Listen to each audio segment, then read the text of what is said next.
So on this punch biopsy, you can see that the inflammation is pretty localized down to the deeper aspect. And you see adipocytes with surrounding lymphocytic inflammation. So you know that this is likely a panniculitis. So it doesn't really look like it's separated to just the septum. It actually looks like it's in and amongst the adipocytes. And so this would classify as a lobular panniculitis. And from kind of low to medium power, you see this really dense lymphoid infiltrate. It almost looks like lymph node tissue. That's kind of a tip off that you're dealing with a lupus panniculitis. You'll get these kind of lymphoid aggregates of inflammation in the sub-Q. And that's kind of a unique characteristic of lupus panniculitis.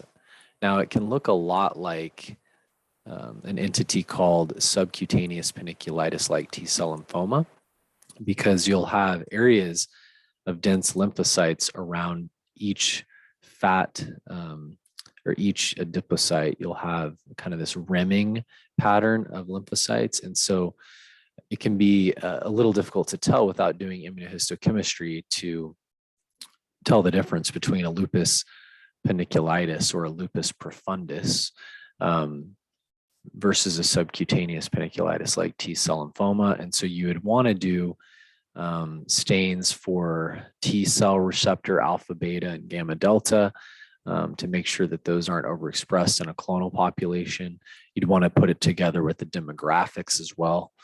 The other thing that you'll notice is that these lymphocytes look pretty bland. They just look like normal lymphocytes, pretty small nuclei, nothing really atypical about them. So that will support a lupus panniculitis. And then also you might find areas of increased mucin deposition within the dermis too. And that's not a feature you typically see with a subcutaneous panniculitis like T-cell lymphoma. So putting together the increased mucin in the dermis, the lobular panniculitis with lymphoid aggregate type nodular changes here, and then the bland appearance of the lymphocytes in and of itself, you should choose a lupus panniculitis or a lupus profundus if you find that in your answer choices.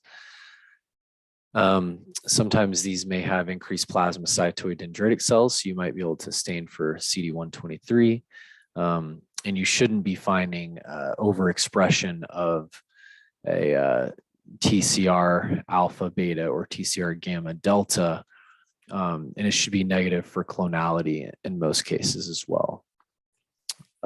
But putting it together with the whole clinical picture is really going to help you make the diagnosis in real life. So that is a good example of lupus panniculitis.